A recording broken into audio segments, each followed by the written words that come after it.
तो मुझे याद आता है कि जब मैं सड़क पे चल रहा होता था भूखा, तो मेरे मन में बस ये चल रहा होता था, कहीं से एक रोटी मिल जाए। हाँ, अनुभव तो सुना ही नहीं, टाइम तो सारा हो गया नहीं, तो यहाँ से अनुभव ही शुरू कर देते हैं। ठीक है, अनुभव तो मेरे ख्याल से आधे घंटे का होएगा बस। अपने ही मुख से अपने जीवन का कोई भी बात बोलते हुए एक हेजिटेशन सो होती है, कंफर्टेबली तो नहीं बोल पाते और खुल के तो बिल्कुल भी नहीं बोल पाते।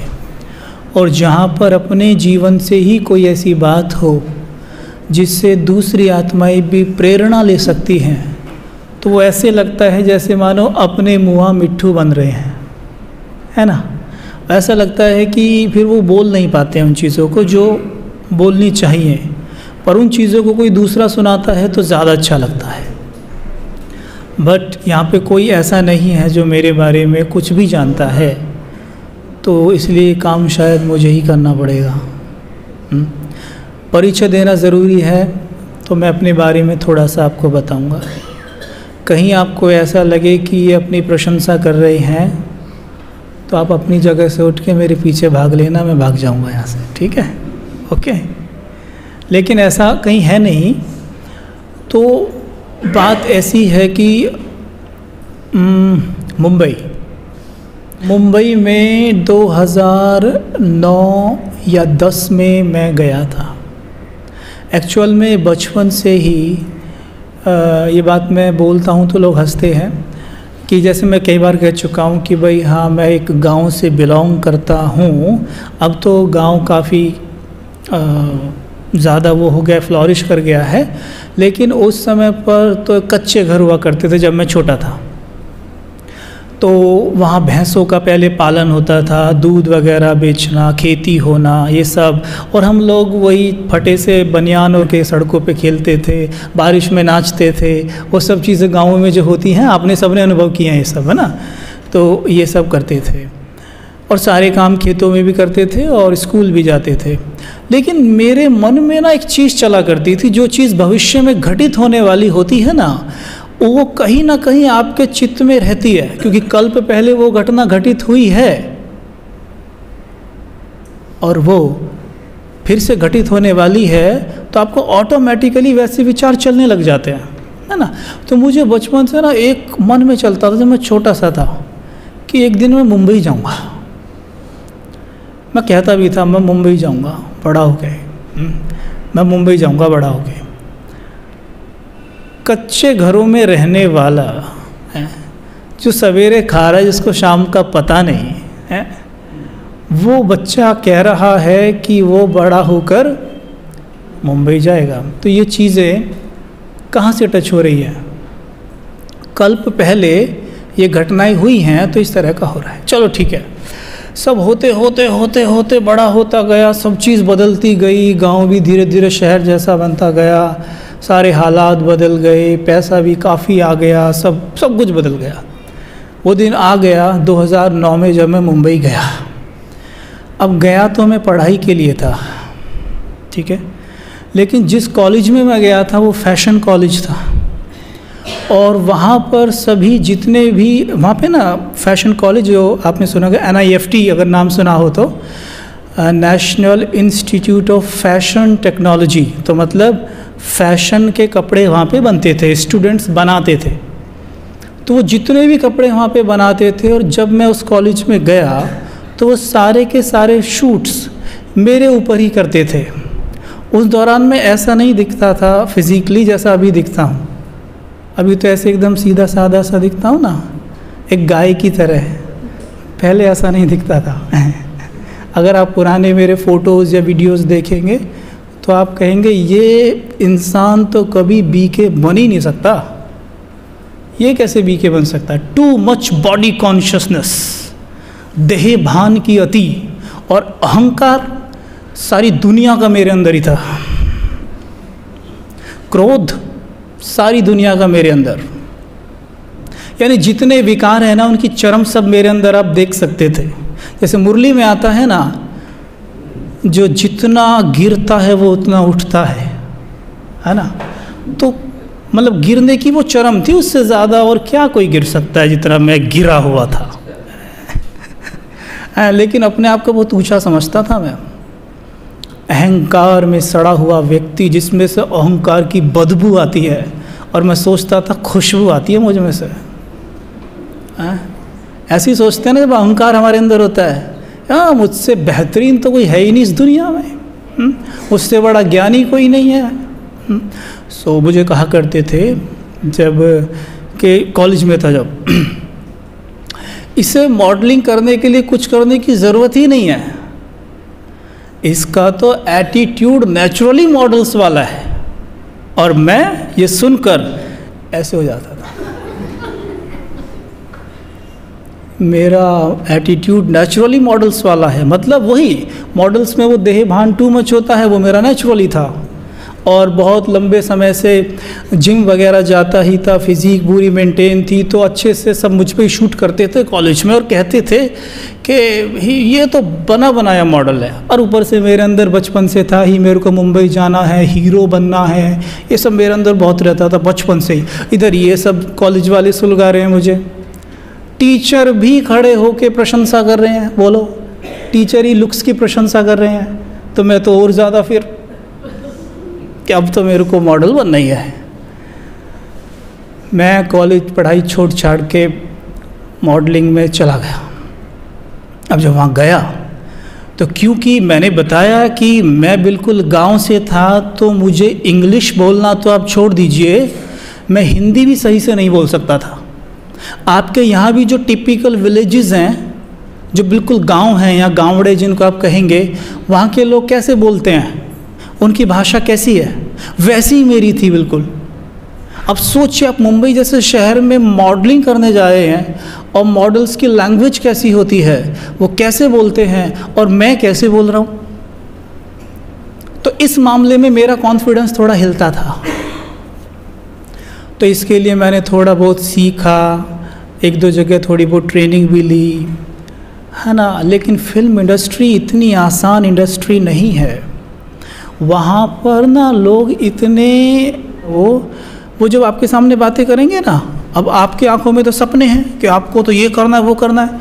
और जैसे मानो मैं वो व्यक्ति हूँ कि मुझे मॉडलिंग करनी है और आप दोनों से मैं मिलने आया हूँ, तो आप दोनों मेरे सामने पता कैसे बात कर रहे हो, अरे हाँ वो कल शाहरुख आया था ना इधर, हाँ इधर ही तो बैठा था शाहरुख। मैं कहा शाहरुख, आपस में बात कर रहे हैं वो, अरे शाहरुख खान की, अरे हाँ अरे मैंने ही तो उसको बनाया था, वैसे बात कर रहे हैं। और हम तो भाई गांव के सीधे साधे बच्चे, हमें क्या पता, हमें लगे ले भाई शाहरुख खान को तो इसने ही बनाया है, जबकि उसने शाहरुख की कभी शक्ल भी नहीं देखी।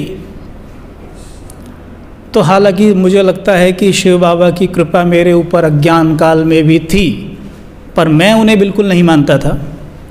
अज्ञान काल में भगवान को बिल्कुल नहीं मानता था, तो मैं तो उन्हें, पर उनकी कृपा मेरे ऊपर थी, मैं फिर भी बच जाता था जैसे तैसे लोगों से। धीरे धीरे करते करते फिर मेरे पास इस तरह से सीखता गया, अनुभव होते गए, तो मेरे पास भी ये शूट्स वगैरह आने लग गए और काफ़ी शूट्स मैंने किए। कुछ ब्रांड्स के लिए, कुछ जगह कई मॉल्स में ऐसे बैनर नहीं लगे होते मॉडल्स के, वैसे भी लगे हुए थे।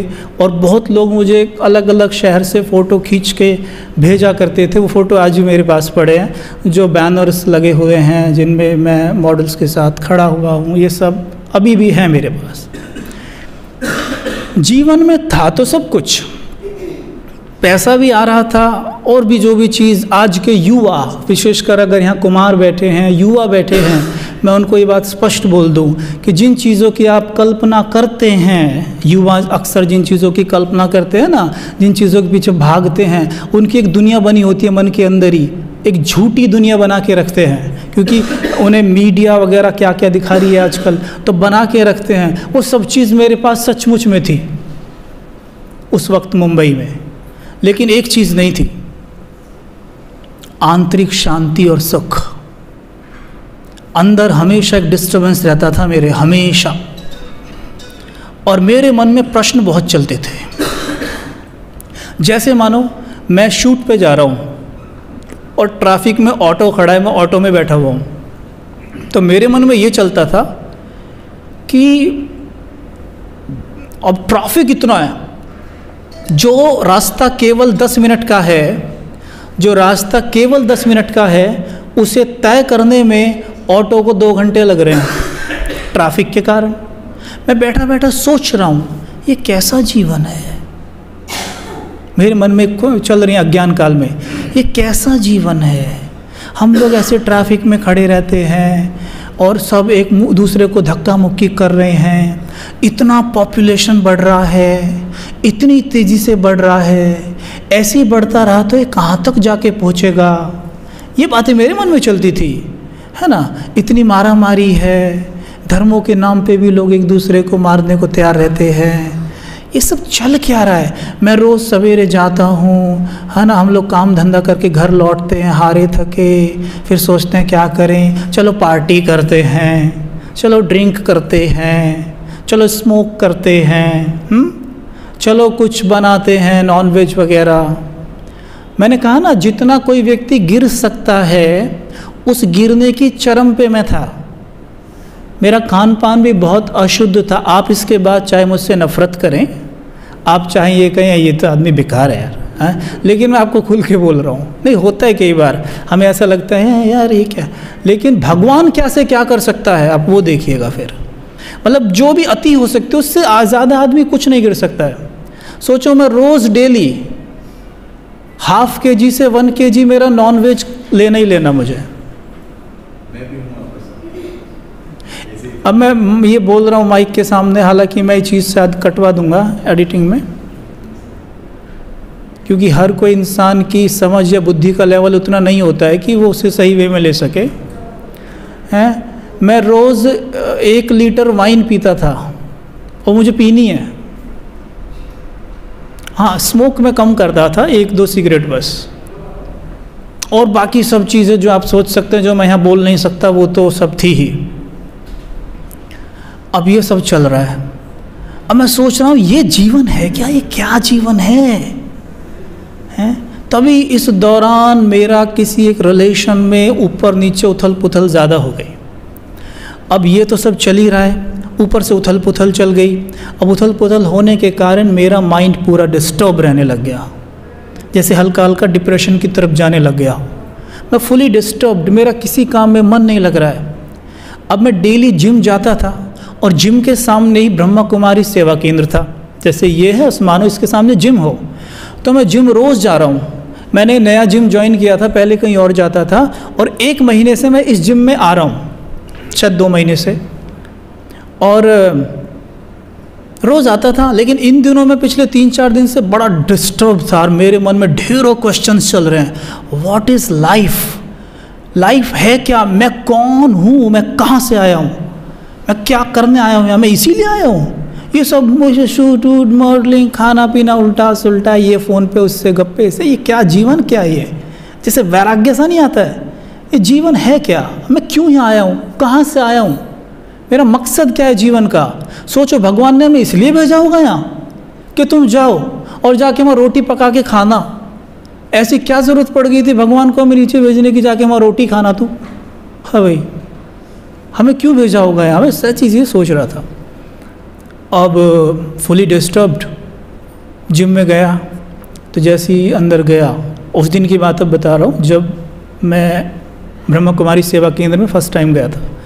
तो जैसे जिम में अंदर गया, मैंने डंबल उठाया।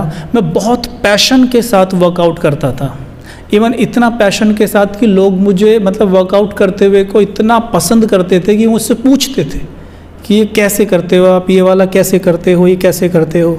बहुत पैशन था मेरे अंदर।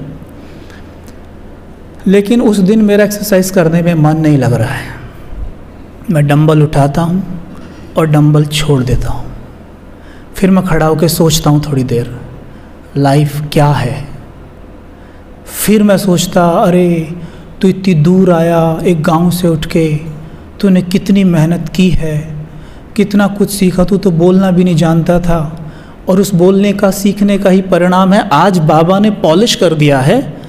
प्रस्तुति के लिए भी तो कला चाहिए, उसके लिए बहुत मेहनत वहाँ की। और वो सब सोच रहा हूँ, बैठ के सोच रहा हूँ।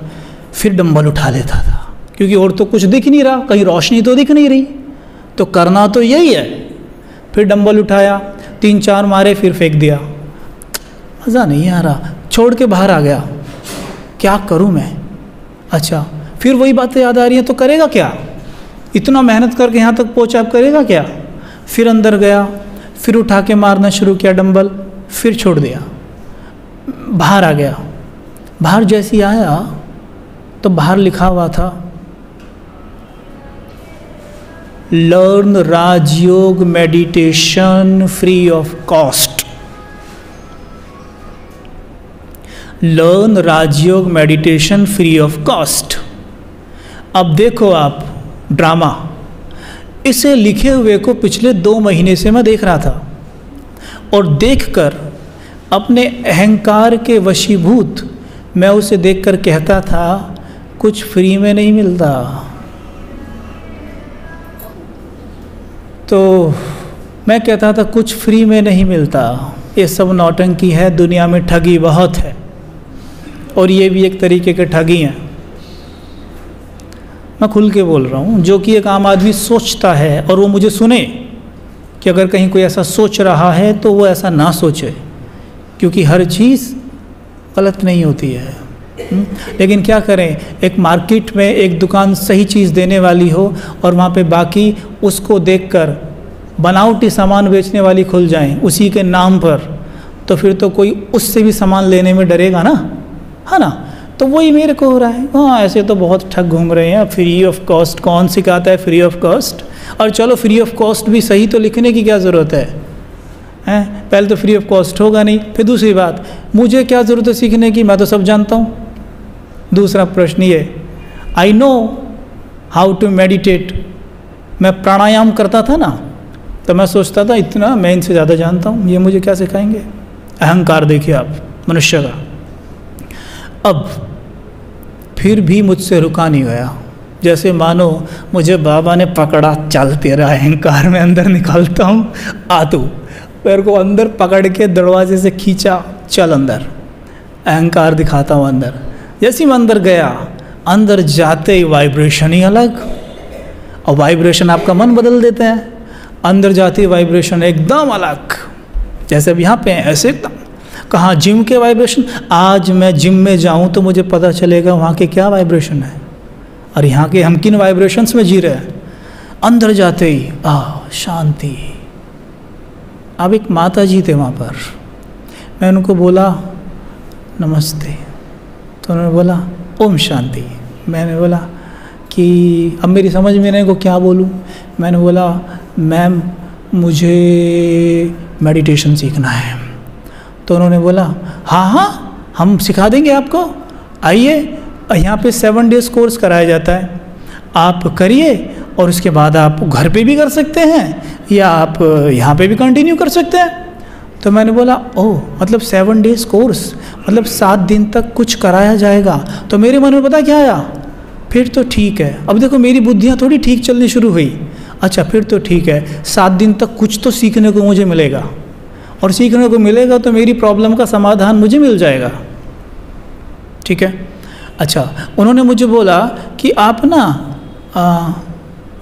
कल आइएगा, आपको यहाँ दीदी मिल जाएंगे, मैं दीदी को बोल दूँगी, वो आपको कोर्स करा देंगे। ठीक है। मैं अगले दिन गया, 7 बजे पहुँच गया। मैं 10 बजे सो के उठता था और रात के 12-1 बजे सोता था। 10 बजे सो के उठता था, 11 भी बज जाते थे। उस दिन मैं इतने उमंग उत्साह में 7 बजे उठ के बैठ गया। उठा, दौड़ा गया सेंटर पे। मैंने बोला हाँ जी, मतलब मैम मुझे मेडिटेशन सीखना है। हाँ वो बोल दिया है मुझसे आप एक काम करिए, आज गुरुवार है, उस दिन भोग वगैरह था। अब मुझे पता चला है वो गुरुवार था या वहाँ भोग था, तब तो मेरी समझ में ही नहीं आ रहा था क्या है। सब लाइन लग के ले रहे थे भोग और जल। मैंने कहा कि तो कहते हैं आप ना एक काम करिए, कल सवेरे आ जाइए, आप आ जाएंगे। मैं कह रहा हाँ मैं आ जाऊँगा। तो मुझे भी उन्होंने भोग वगैरह दिया, मैं उसे लेकर आया। वो भोग भी मैंने खा के देखा तो उसमें फीलिंग्स ही अलग थी। वाह, ये तो भोग भी बहुत अच्छी चीज़ है। मैं चला गया, मेरे को और उमंग उत्साह बढ़ गया कि अब तो मेरे को समाधान दिख रहा है अपने जीवन का, कुछ मुझे मिलेगा यहाँ से। मैं अगले दिन पहुंच गया 7 बजे। वहाँ पे एक दीदी आए, मुंबई, ये लोखंड वाला सेंटर की बात है, मुंबई लोखंड वाला सेंटर की बात है ये। वहाँ पे एक दीदी आए, उनका नाम है नम्रता दीदी, ठीक है। वो आए, उन्होंने अपने हाथ में वो बाबा का जो जिसमें 7 डेज़ कोर्स वाला होता है वो पकड़ा हुआ था, और वो आए। जैसे ही मैंने उनको देखा तो विश्वास करिए, देखते ही मुझे ये लगा कि एक तो वो हम उम्र थे, मेरी ख्याल से जैसे मेरी उम्र आज 32 है तो उनकी शायद मुझसे 2 साल बड़े होंगे वो, बस, ज़्यादा नहीं। तो उस वक्त मैं 24 साल का था, तो वो जब 26-27 साल के होंगे। बट स्थिति बहुत गजब की थी उनकी, बहुत अच्छी स्थिति बना के रखी थी आत्मा ने, बहुत गंभीर। जैसे मम्मा का उदाहरण दिया जाता है ना, मुझे तो उस वक्त वो मम्मा का फ़ोटो और उन्हें मैं सेम ही समझता था, ये तो एक ही है शायद, है ना। तो मैंने उनको देखा और देखकर मैंने कहा ये कौन है। मेरे मन में पहला प्रश्न आया, ये कौन है, क्योंकि मैंने तो कभी किसी को ऐसे देखा नहीं है। भाई मैं जिस फील्ड में था मैंने वहाँ भी बहनों को देखा था, अब तो मैं उन्हें बहन बोल रहा हूँ, जब कहाँ इतनी हिम्मत थी मेरे अंदर बोलने की। तो मैंने जिनको देखा था वो अलग थे, और ये तो बिल्कुल ही अलग है, इनका तो ऑरा ही अलग है। ये तो ऐसे लगता है कि जैसे मानो फरिश्ते घूम रहे हो। तो मैंने कहा कि मेरे मन में ख्याल आया कि क्या मैं इनके जैसा बन सकता हूँ। तुरंत मेरे ख्याल आया, देखो कितनी बड़ी सेवा है। आपको देख के किसी के मन में ये विचार आए कि मुझे इनके जैसा बनना है, तो इससे बड़ी सेवा कुछ है। हम सेवाओं के लिए कितना धन खर्च करते हैं, कितना समय खर्च करते हैं। हमारी स्थिति को देखकर कोई सोचे कि मुझे इनके जैसा बनना है, बोलो, मुझे उनको देख के चला कि मुझे इनके जैसा बनना है। अब कैसे बनना है वो मुझे नहीं पता, मुझे बनना है। अच्छा, उन्होंने कोर्स शुरू किया, उन्होंने मुझे बताया कि आप आत्मा हैं, ये देह नहीं है, आपके ये गुण हैं, आप ये मिट्टी नहीं हैं। जो भी उन्होंने बताया मुझे बहुत अच्छा लगा।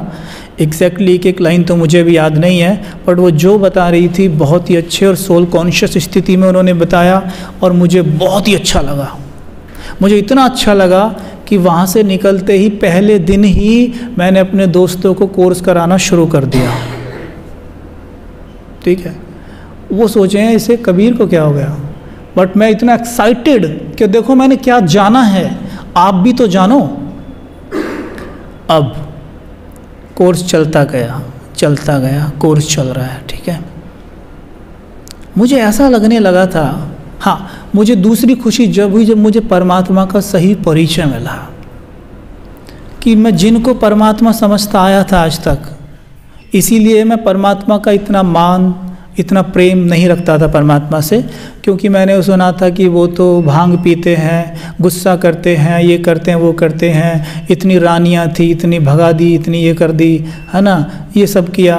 तो मुझे लगा नहीं, भगवान तो ऐसे हो नहीं सकते, ठीक है, मुझे विश्वास नहीं है, तो इसलिए नहीं। लेकिन जब मुझे परमात्मा का परिचय मिला ना कि वो ज्योति बिंदु है, निराकार है, प्रेम का सागर है, ये सारे गुण करते हुए जब पता चले, मैं बहुत खुश था। हाँ, सच्चा हुआ, क्योंकि मैं यही तो खोज रहा था कि मुझे पता तो चले भगवान है कौन। और जब ये सब चल रहा था तो मुझे सबसे ज़्यादा खुशी तब हुई जब मुझे ये पता चला कि भगवान धरती पे आया हुआ है। क्योंकि जब मैं दूसरे दिन ये जब सुन रहा था ना, दूसरे तीसरे दिन जाके ऐसे होता है ना, आपको टच होने लगता है कि आपको कुछ ऐसा पता चलने वाला है जो शायद आप कल्पना भी नहीं कर सकते। वो मुझे एक भासना सी आ रही थी उस चीज़ की। और जैसे ही मुझे पता चला कि भगवान धरती पे आया हुआ है, ये संगम युग है और संगम युग की आयु इतनी और बची है, मेरी खुशी का कोई ठिकाना नहीं था। मैंने उनको वहीं बोला, यही तो मैं चाहता हूँ, मैं यही चाहता हूँ कि इस दुनिया का अंत हो और नई दुनिया शुरू हो। और ये मैंने उनसे पूछा, क्या ये सच है कि 2036 लास्ट है संगम युग का, उसके बाद सतयुग शुरू होता है? तो हाँ, यस, यही तो मैं चाहता हूँ, यही मैं चाहता हूँ। बस उसके बाद कोर्स होता गया, सब होता गया है, कोर्स हो गया, कोर्स मुझे पूरी तरह समझ में आ गया, सब कुछ ठीक हुआ। अब अपना वो सब मेरा चल रहा है, स्ट्रगल चल रहा है। अब दो लाइफ एक साथ हो गई ना। हाँ, 2014 9 मई मेरा अलौकिक बर्थडे आप कह सकते हैं, 9 मई। ठीक है, अब ये मेरे मन में चल रहा है सब। अब क्या है, दो चीज़ हो गई, प्योरिटी और इम्प्योरिटी, दो चीज़ के बीच में फंस जाओ। अब एक तरफ तो एकदम पतित दुनिया जिसमें आप कार्य कर रहे हो, और एक तरफ यहाँ पावन बनने का आपको लक्ष्य। अब दोनों के बीच में बैलेंस कैसे रखे जाए। अब यहाँ पे स्ट्रगल चलना शुरू होता है, और ये चलता है 1 से 1.5 साल तक। अब यहाँ से जो बातें चलती हैं वो थोड़ी सी धीरे धीरे मेरे जीवन में गंभीर होने लगती है। ठीक है, पहले उससे पहले एक अच्छा अनुभव सुना देता हूँ मैं। 1 महीना जब मुझे ज्ञान में हो गया, मुझे अभी ये विश्वास नहीं था कि, नहीं विश्वास था कि भगवान पढ़ा रहा है, लेकिन वो प्रेम उमड़ के नहीं आता था जैसे आना चाहिए कि भगवान पढ़ा रहा है तो कितना प्रेम। मैंने अनुभव नहीं किया था भगवान के प्रेम को, ज्ञान के आधार पे चल रहा हूँ, ज्ञान समझ गया हूँ। प्रेम में जैसे आंसू नहीं बहते हैं, वो नहीं हुआ।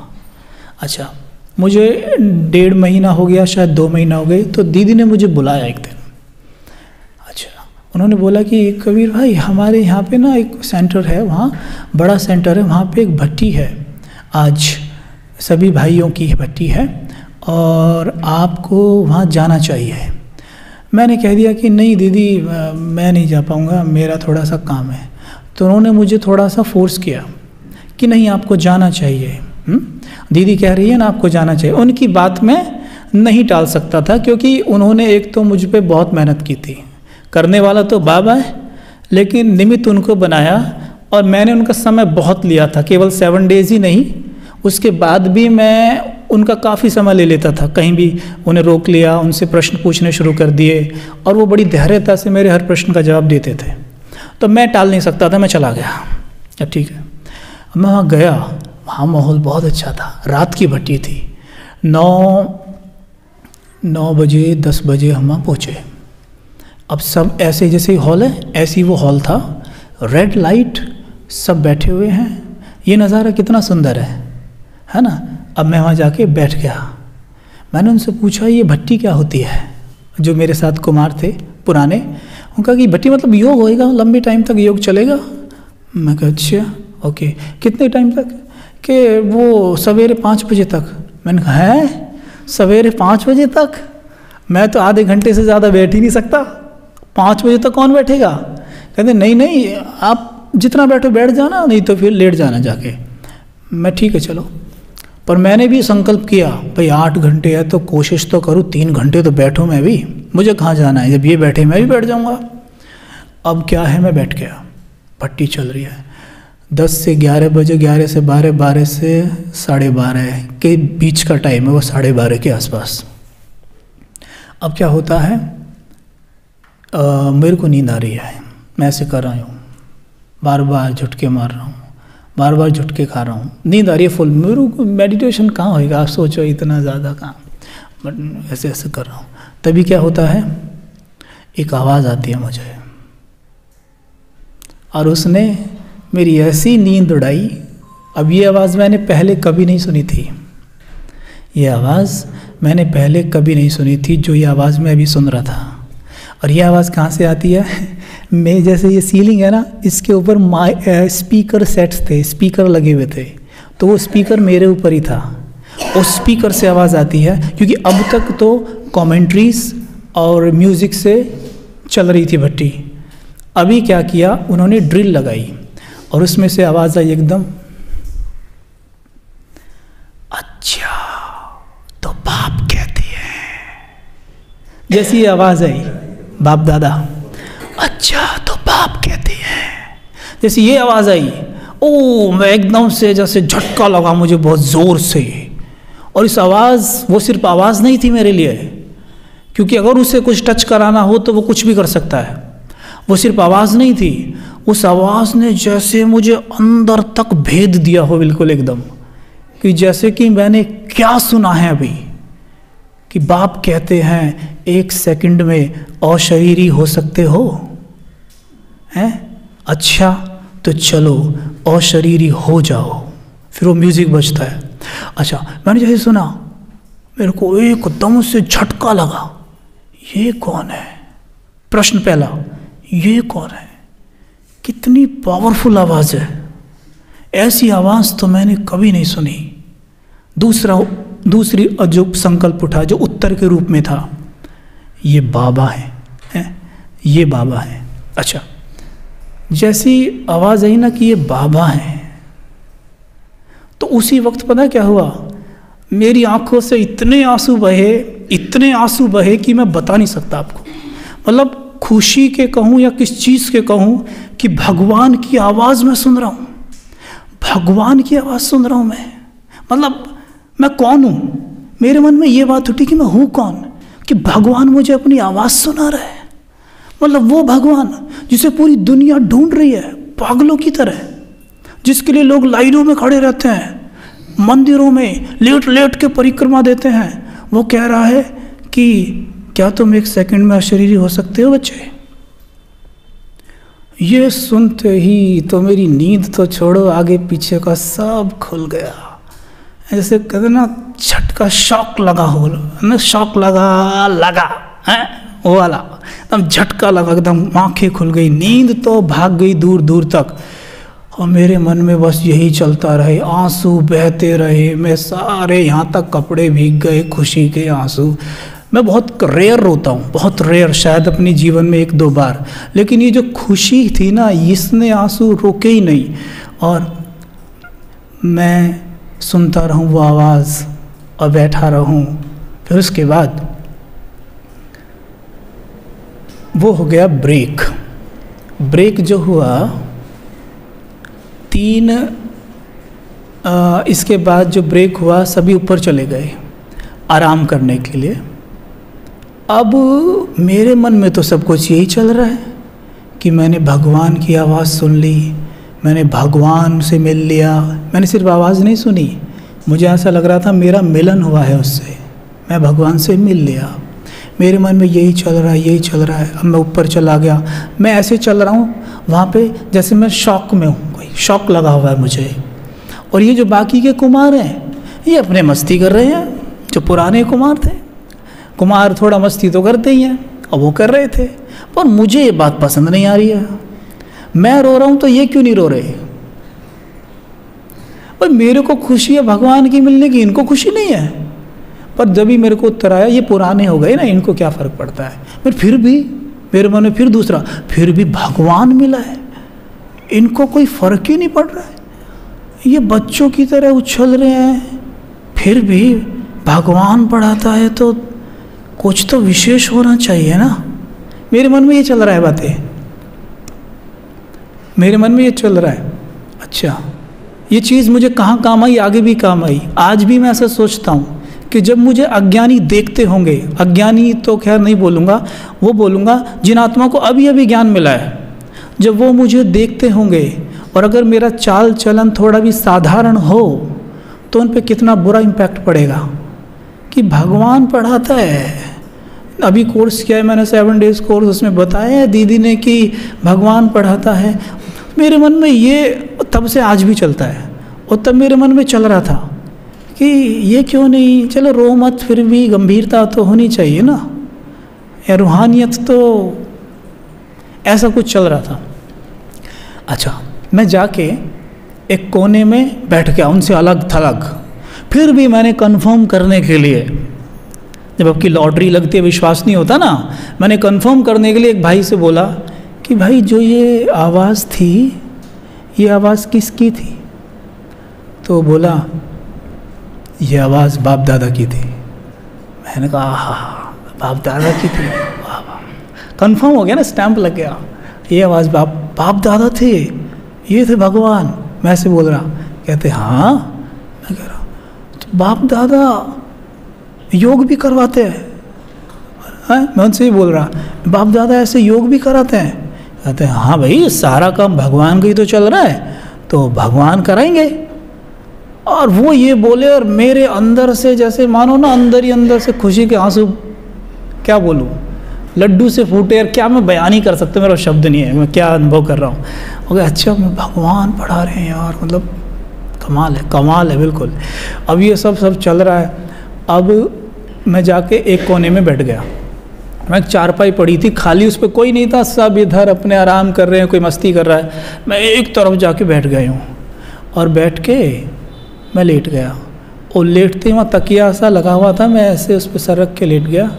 और मेरे मन में फिर एकदम से वही बात शुरू हो गई कि तूने अभी भगवान की आवाज़ सुनी है, ये सब बातें गूंज रही है और अपने आप ही आंसू बहते जा रहे हैं खुशी के, अपने आप बहने दो उनको, बहने दो। बाबा कहते हैं ना प्रेम के मोती हैं वो, उसी का शायद ये परिणाम है, ये उसी का परिणाम है। जो वो शौक लगा, उस शौक ने सारी बुद्धि खोल दी मेरी। ये सब हुआ। अच्छा, मैं अपने खुशी में सब भट्टी के बाद घर आ गया।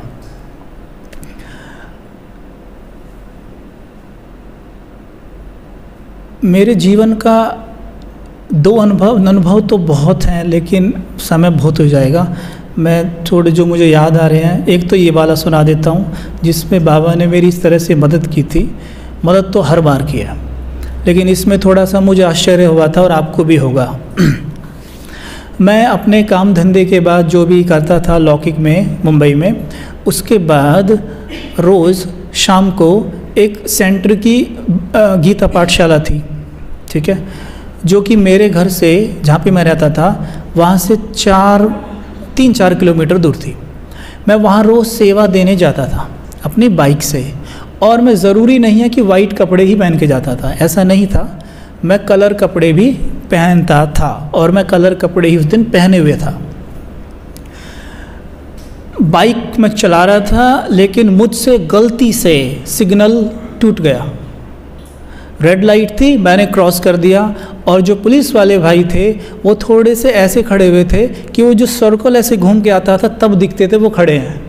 अगर दूर से दिख जाते खड़े हैं तो शायद मैं ना करता, पर मैंने वो क्रॉस कर दिया था। उस वक्त मेरे इतने ज़्यादा वो नहीं थी वैल्यूज़ जीवन में, या कहो कुछ भी, या मैं कहूँ मैंने पर्पसली उस वक्त तो नहीं। रेड लाइट जब मैंने ध्यान दिया तब तक मेरी बाइक आधी निकल गई थी बाहर। मैंने सोचा चलो निकाल लेते हैं। जैसे ही उसने रोका, भाई ने रोको रोको रोको, मैंने कहा लो अब तो मैं इसे कुछ भी दिखा लूँ, पैसे तो ज़रूर लेगा हैं, लेकिन पर्स में लेके नहीं आया था। पर्स में लेके नहीं आया था, पैसे मेरी पॉकेट में थे नहीं। मैंने कहा अब ये भाई नहीं छोड़ेगा मुझे। अच्छा कोई बाइक साइड में लगाओ, लगा दी मैंने। कहता है लाइसेंस निकालो। मैं ठीक है निकाल देता हूँ, आरसी निकालो। मैंने सीट खोली बाइक की, जैसी खोली उसमें ना आरसी है ना लाइसेंस है। कहाँ गए पता है? बाइक में से अपने आप कहीं गिर गए, लाइसेंस भी और आरसी भी गिर गई। ठीक है, वो घर नहीं थे मैं जानता हूँ, क्योंकि मैंने बाइक से निकाले ही नहीं थे, वो उसमें थे ही नहीं। अब मेरे मन में ये चलता, एकदम मैं डर गया। मैंने कहा अगर मैंने आरसी या लाइसेंस नहीं दिखाए तो ये भाई बोलेगा कहाँ है आरसी लाइसेंस। तो अगर मैं बोलूँगा घर है तो ये बोलेगा ले क्या रहा हो हैं, और अगर मैं बोलूँगा नहीं है तो ये बोलेगा चोरी की बाइक है ना। तो मैंने कहा बाइक तो गई, ये मेरे मन में आया। अब मुझे कोई भी सहारा नहीं दिख रहा है। अब हम लोग की आदत है ना, जब कुछ भी सहारा कहीं ना दिखे तब बाबा के पास जाते हैं, और शुरू में ही चले जाएं तो सब हो ही ना। ये सब सिखा रहा है बाबा भी मुझे, शुरू का समय है। अच्छा मैंने क्या किया, अब मुझे पता है कुछ होने वाला है नहीं। अब तो मैं गया, ये पैसे लेगा, मोटे पैसे दो तो बाइक छोड़ेगा, वो भी मुश्किल है, बाइक नहीं छोड़ेंगे। नहीं तो मतलब भाई मिल गया ना, उसे तो प्रूफ है बाइक तुम्हारी है, बाइक तुम्हारी है ये साबित करो। मेरे पास तो उसका बिल तक भी नहीं था, क्योंकि मैंने तो जब सेकंड हैंड खरीदा था अभी 2 महीने पहले ही, उसे तो मैंने अपने नाम पे करवाया भी नहीं था, अभी ट्रांसफ़र भी नहीं कराया था, कोई प्रूफ नहीं है। और बाइक बहुत अच्छी थी। मैंने क्या किया, मैं एक तरफ गया, थोड़ा सा पेड़ की तरफ हल्का सा, वो अपना काम कर रहे हैं, चेकिंग कर रहे हैं, बहुत सारे पुलिस वाले थे। मैंने कहा बाबा देख रहे हो आप मैंने कहा मेरे तरीके पे मत जाना कि मैं आपसे कैसे कह रहा हूँ, क्या कह रहा हूँ। बस आप मेरी बात जहाँ भी हो सुन लो ध्यान से कि मैं सेंटर पे आपकी सेवा के लिए जा रहा हूँ, सचमुच जा रहा हूँ, ये तो आप जानते हो, नहीं तो पता करवा लो। मैं आपकी सेवा के लिए सेंटर पे जा रहा हूँ और बाइक पे आरसी लाइसेंस कुछ भी नहीं है और मेरी जेब में पैसे भी नहीं हैं, और अब आपको मुझे यहाँ से निकालना है।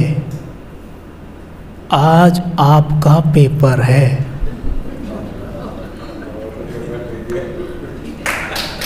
मैंने कहा आज आपका पेपर है, आज आपको मुझे यहाँ से निकालना है। अब देखो आप चमत्कार, जैसे मैंने ऐसा बोला, जो भाई पुलिस वाला मेरे पीछे पड़ा था वहाँ, है ना, वो कहता है हाँ मिले लाइसेंस नहीं मिला। मैंने कहा सर मिला रहा हूँ। अच्छा, वो बात फिर मिला नहीं मिला, अभी मैं निकाल रहा हूँ। ओके, तो फिर ऐसे मैं उसको कर रहा था, टाल रहा था। जब मैंने बाबा से बात करी तो ड्रामा देखिए आप, वो पुलिस वाला भाई तो चला गया आगे जहाँ दूसरे पुलिस वाले थे। आपको आश्चर्य होगा सुनकर, वहाँ से दूसरा पुलिस वाला पीछे आया और मुझसे आके कहता है क्या हुआ। मैंने कहा सर वो लाइसेंस और आरसी मिल नहीं रहे हैं। कहता है कि एक काम करो निकल जाओ। मैंने कहा है, मुझे विश्वास नहीं हुआ। मैंने कहा है निकल जाऊँ। कहते हैं निकल जाओ, जल्दी निकल जाओ वरना वो आ जाएगा। पुलिस वाला कहता है, सोचो ऐसा लग रहा था जैसे बाबा ही आ गए हों, हैं। कहता है कि निकल जाओ वो आ जाएगा वरना। मैंने क्या उसकी सीट भी नहीं लगाई, मैंने बाइक की सीट को ऐसे ही रखा, बाइक के ऊपर बैठा और बाइक स्टार्ट की, भागा मैं वहाँ से। वो सीट मैंने जाके सेंटर पे ठीक की, मैं तो ऐसे ही निकल गया वहाँ से और मेरे हाथ खुशी में काँप रहे हैं। बाप रे ये क्या हो गया। बाबा पे निश्चय कितना बढ़ेगा। ये चीज़ असंभव नहीं थी ना असंभव। किसी को कभी ऐसा अनुभव हुआ है कि एक पुलिस वाला आके बोलता है आपको आप निकल जाओ, हैं? बताओ कैसा अनुभव है ये। तो ऐसा अनुभव बहुत शानदार हुआ। अच्छा, फिर एक जीवन में ऐसा अनुभव हुआ है कि मैं सुनाना तो नहीं चाहता हूँ, बट उसे सुनाने से शायद आपको बाबा में निश्चय बढ़े, इसलिए मैं सुना रहा हूँ आपको। जब ये उसे उल्टे वे में मत लेना, कभी सोचे बाबा ने मदद क्यों नहीं की, ये नहीं वो नहीं, ये सब देखना क्या है आप समझिएगा। अब ये सब चल रहा है। अब मैंने कहा था कि एक तरफ है इम्प्योर लाइफ, एक तरफ है प्योर लाइफ। आप प्योरिटी की तरफ पूरी तरह आकर्षित हो चुके हैं, लेकिन प्योरिटी पूरी आने में टाइम लगता है। कोई ये नहीं कह सकता एक सेकंड में प्योर हो जाओगे आप, टाइम लगता है। संकल्पों में तो रह ही जाती है, ठीक है। अच्छा, उसके कारण मेरे जीवन में विघ्न बहुत आए। शुरू में जब ज्ञान में आया, विघ्न इतने आए कि जो शूट्स मुझे आसानी से मिल जाया करते थे वो मिलने बंद हो गए, ठीक है। मेरे साथ यहाँ तक हुआ कि मैं शूट पे पहुँचा हूँ और मेरी आंखों के सामने ही मुझे हटा के किसी दूसरे मॉडल को वो काम दे दिया जाता है और मैं घर आ जाता हूँ और मेरे माइंड में फुल हलचल, ये हो क्या रहा है। फिर भी चलो, मुरली में एक पॉइंट आता था कि ब्राह्मणों का कभी अकल्याण नहीं हो सकता। वो बात मेरे मन में घूमती थी, ब्राह्मणों का कभी अकल्याण नहीं हो सकता, तो मेरा कल्याण क्यों हो रहा है, तो इसका मतलब मैं कुछ गलत कर रहा हूँ, मेरी गलती है। मैंने कभी बाबा को ना दोष नहीं दिया जीवन में कभी भी। आज भी मेरे सामने कोई बोले ना बाबा ने, बाबा कभी गलत कर ही नहीं सकते, बाबा सुख के सागर है। ये दुख आपके जीवन में है ना, ये आपके कर्मों के कारण है, बाबा ने नहीं किया ये, ठीक है। अब ये सब चल रहा है, काम धंधा मिलना बंद हो गया, घर आप बोल नहीं सकते, घर वाले भी आपको देख के सोच रहे हैं पता नहीं क्या बाबा बन गया ये, सोचेंगे ही ऑफ कोर्स, भाई वो उनकी पुरानी धारणाएं हैं, वो तो उसी हिसाब से चलेंगे। इधर आप ज्ञान में सेवा वेवा जो भी करवा रहे हैं बाबा आपसे, काम धंधा आना बंद हो गया, ये बंद हो गया, ठीक है, ये आना बंद हो गया। मेरे पास कोई सेविंग नहीं, क्योंकि अज्ञान काल में जो भी मेरे पास था हम खूब उड़ाते थे उसे, ठीक है। कोई सेविंग नहीं, घर आप बोल नहीं सकते और मन भी नहीं कर रहा बोलने का। अगर बोलूं तो ऐसा नहीं है कि मेरी कोई मदद नहीं करेगा, लेकिन बोलने का मन भी नहीं कर रहा है। जैसे मानो कि अपने आप से एक नाराज़गी है कि जो पाप मैंने किए हैं उसकी सज़ा मुझे ही मिलनी चाहिए, नाराज़गी है, नहीं बोल रहा हूँ। अब ऐसे में क्या हुआ, वो दिन आ ही गया कि जब जेब में कोई पैसा नहीं तो खाने के लिए भी कुछ नहीं। अब ऐसा होते होते मुझे याद है अच्छे से कि मैंने 1 दिन बिताया, 2 दिन बिताए, 3 दिन बिताए, कभी पानी पी लिया ज़्यादा, कभी मेरे पास ना वो जब मैं जिम जाया करता था एक प्रोटीन का डब्बा था, वो रखा था बचा हुआ, तो मैं क्या करता था उसमें से 1 चम्मच घोल के पी लेता था जब मेरे पास खाने को कुछ नहीं था। मैं प्रोटीन खाना छोड़ चुका था, लेकिन अभी मैं खा रहा था क्योंकि मेरे पास खाने को कुछ नहीं था जीवित रहने के लिए। लेकिन उससे कहाँ भूख मिटती है, आप उसे पियो 10 मिनट में आप उतने ही भूखे हो जाते हो, वो तो एक पानी की तरह होता है। लेकिन मैं ऐसा कर रहा था। ऐसा करते करते मेरे बीत गए 7-8 दिन, ठीक है, और मेरी हड्डियाँ भी निकल आई, है ना, मतलब पेट में तो कुछ जा ही नहीं रहा है ना। और हैरानी की बात तो देखो, बाबा ने इतनी हिम्मत दे रहा है कि जिस गीता पाठशाला में हम सेवा के लिए जाते थे पास में, उसमें हम अभी भी रेगुलर जा रहे हैं। क्योंकि पैसा नहीं है तो पेट्रोल डलाने के लिए गाड़ी में नहीं डला सकते आप पेट्रोल, तो आप पैदल जा रहे हो 3-4 किलोमीटर रोज़ पैदल जाके सेवा करके आ रहे हो, ऊपर से भूखे हो। और भूखे हो तो मुझे याद आता है कि जब मैं सड़क पे चल रहा होता था भूखा, तो मेरे मन में बस ये चल रहा होता था, कहीं से एक रोटी मिल जाए, कहीं से एक रोटी मिल जाए, मुझे एक रोटी मिल जाए। मतलब रोटी की कीमत क्या थी ना उस वक्त मेरे लिए, मैं आपको बता नहीं सकता, कि मुझे एक रोटी मिल जाए किसी तरीके से, कहीं से एक रोटी मिल जाए। लेकिन मिले कहाँ से, आपके कर्म ऐसे हैं कि आपको रोटी मिलेगी नहीं, क्योंकि आपने विकर्म बहुत कर रखे हैं। लेकिन मुझे फिर एक बात गूंजती थी मेरे मन में कि बच्चे मैं तुझे कुछ नहीं होने दूंगा। मेरे को बार बार वो बात याद आती थी कि बाबा कह रहा है बच्चे मैं तुझे कुछ नहीं होने दूंगा, कुछ नहीं हो सकता तुझे, मेरे को फुल विश्वास, कुछ नहीं हो सकता। अच्छा, 10वां दिन मुझे याद है, 10वें दिन अंदर वो जो गीता पाठशाला के अंदर एक रूम था। अब मुझे ज्ञान में 1-1.5 साल हुआ है, लेकिन बाबा ने मुझे ना कोर्स कराने की सेवाएं बहुत जल्दी दे दी थी।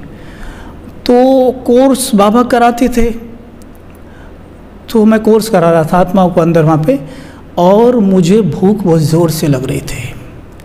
और जब मैं बोल रहा था तो वो कह रही थी माताएं, जैसे मैं कभी कोर्स कराता था 2-3 दिन में ही सब, जो भी कोर्स मतलब बाबा मुझे यूज़ करता था जिसके लिए भी, 2-3 दिन में ही वो मुझे बहुत बड़े क्लोज हो जाते थे, बड़ी जल्दी मतलब फ्रेंडली हो जाते थे, जैसे मानो मैं उनका बच्चा हूँ। तो वो माताएं कह रही हैं कि आपकी तबीयत ख़राब है क्या? मैंने कहा हाँ तबीयत ख़राब है मेरी। कह रहे अच्छा तो आप आराम कर लो। मैंने कहा नहीं इतनी भी नहीं है, कोर्स चल रहा है। अब कोर्स तो चल रहा है, अब तभी बाहर से आवाज़ आती है, जहाँ पे सेंटर बाहर पे गीता पाठशाला संभालने के लिए एक दीदी थे, जो टोली थी, उसमें एक बर्तन में टोली थी। अच्छा, वो टोली वहाँ सबको वो बांट रहे थे। अच्छा, मुझे आवाज़ आई कबीर भाई टोली ले लो। मेरी जान में जान आई, मेरे मन में आया कि अब तो मेरे पेट में कुछ चला जाएगा, मतलब अब तो मैं कुछ मिल गया मेरे को आज तो। और मैं बोलूँगा दीदी को कि 2-3 टोली दे दो मुझे। पता नहीं उस वक्त मुझे क्या हो गया था। ऐसा भी नहीं है कि मैं बिल्कुल नहीं मांग सकता किसी से कुछ, हालांकि हाँ मैं बहुत कम मांगता हूँ चीज़ें पहले से ही, बट ऐसा भी नहीं है कि बिल्कुल नहीं मांगता हूँ। लेकिन उस वक्त पता नहीं मुझे क्या हो गया था, मैं किसी से कुछ मांग ही नहीं रहा था। तो हिसाब किताब चुकतू होने वाली बात थी, जैसे बाबा एकदम क्लीन करा रहा है, एकदम साफ़ हो जाए बच्चा। जो भी पाप, मुझसे पाप बहुत हुए अज्ञान में। अब जो नॉनवेज रोज़ खा रहा है वो तो पाप ही है ना, दुनिया भर का पापी, जिस जो विकारों से भरा है वो पापी है। और पूर्व जन्म में भी कितने पाप किए होंगे, सबका ठेका यहाँ तो भूख से निकल रहा है, सहन कर रहा हूँ। अब क्या हुआ कि आवाज़ आई कि कबीर भाई आप लो ये टोली ले लो। मैं जान में जान आई, मैंने कहा हाँ दीदी मैं आ रहा हूँ। मैंने ऐसा बोला, मैंने ये नहीं बोला कि मेरे लिए वहाँ रख दो। मैंने बोला मैं आ रहा हूँ, अभी आ रहा हूँ। अब मेरे को विश्वास था कि आज तो मिल ही जाएगा कुछ। अब जैसे कोर्स आधे घंटे और चला होगा, वो कोर्स ख़त्म हुआ, मैं बाहर निकला, मैं बहुत खुश था, अंदर ही अंदर के कुछ ना कुछ खाने को मिलेगा। तो मैंने बाहर पूछा, हाँ दीदी वो टोली कहाँ है? कहती वो बहन लेके चली गई, कोई माता बहन कोई ले गई। ये ड्रामा है। देखो आज आपके पीछे खाना कैसे दौड़ता है।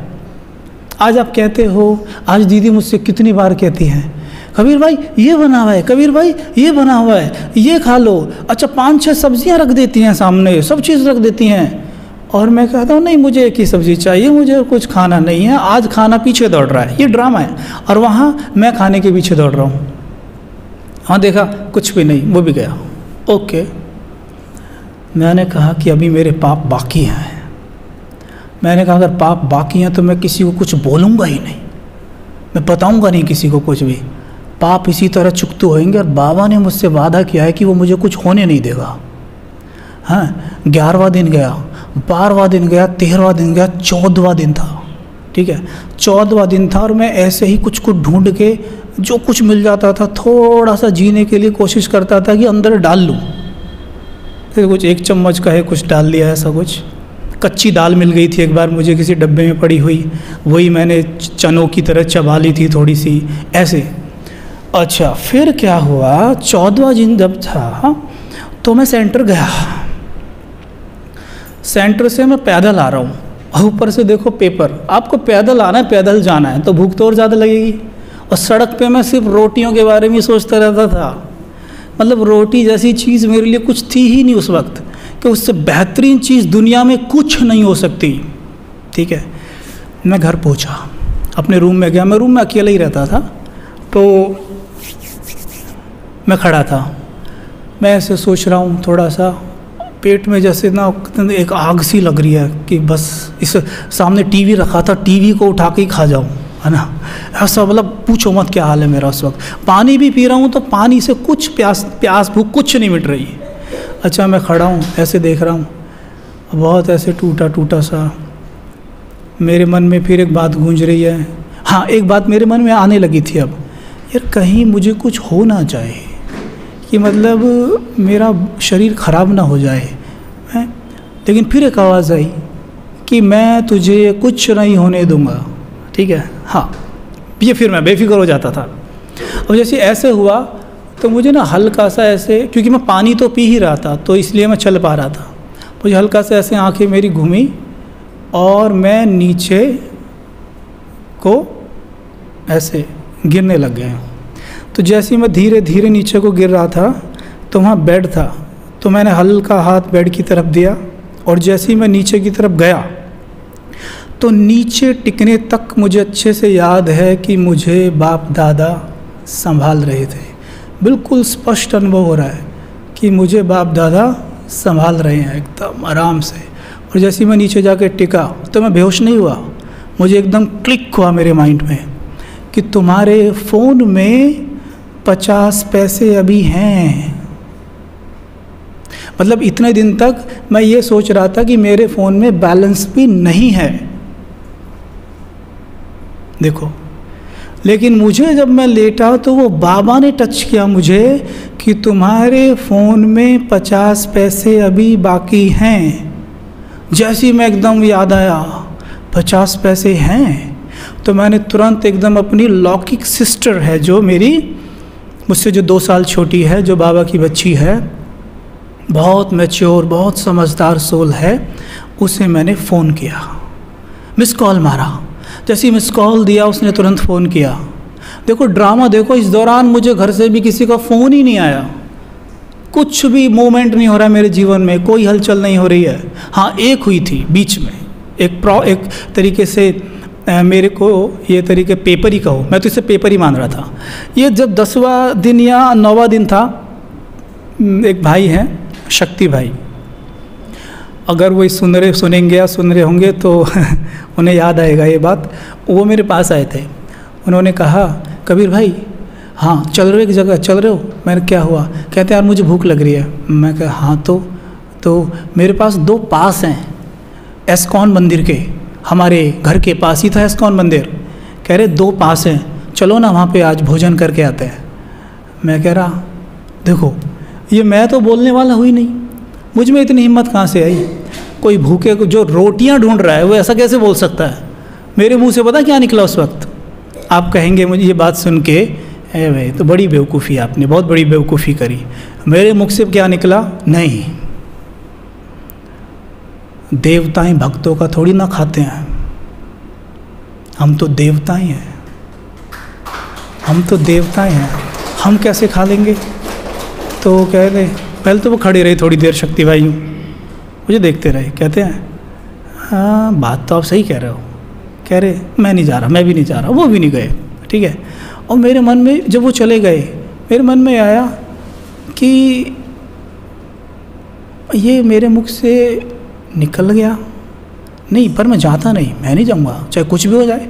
मैंने अपना जीवन बाबा को दिया है और मैं भक्तों का खाने जाऊँगा। मैंने कहा बाबा मेरे को कुछ होने नहीं देगा, और हो गया ना तो बाबा से वहीं जाके लड़ूंगा मैं, हैं? बाबा ने क्या मेरे को भूखा मारने के लिए चुना है? कल एक मॉडल था, अच्छी खासी जीवन वो जी रहा था, आपने उसे चुना, उसे बीके बनाया। किस लिए बनाया? इसलिए कि वो भूख से मर जाए, इसलिए चुना है आपने? Of course not. मुझे ये शुरू से ही भान रहता था जब मुझे बाबा ने चुना था कि मेरा ब्राह्मण जीवन में बहुत विशेष पार्ट है, और ये मुझे शुरू से टचिंग आती थी, पहले ही दिन से बिल्कुल स्पष्ट रूप से, और वो धीरे धीरे खुलता जाता है, वो मुझे आता था तभी से। तो मुझे बिल्कुल क्लियर था कि मुझे कुछ नहीं होने वाला। जैसे मैंने फ़ोन किया सिस्टर को, उसने मुझे तुरंत फ़ोन किया वापस, कहती क्या हुआ? मैंने उसको सारी बात बताई, तो उसने मुझे डांटा, थोड़ा प्यार की डांट थी वो। कहती है कि बताया क्यों नहीं मुझे, ये है वो है। तो उसने वहीं से ये दाल, ये सब्जियां, चावल ऑर्डर कर दिए, वो बास्केट होती है ना, वो क्या बोलते हैं उसको, हाँ, तो वो सब दे के गए घर पे ही, वो सब चीज़ घर पे दे के गए, और दूध वगैरह सब दे के गए, ये सब चीज़। तो मैंने फिर थोड़ा खाया और मेरी थोड़ी जान में जान आई।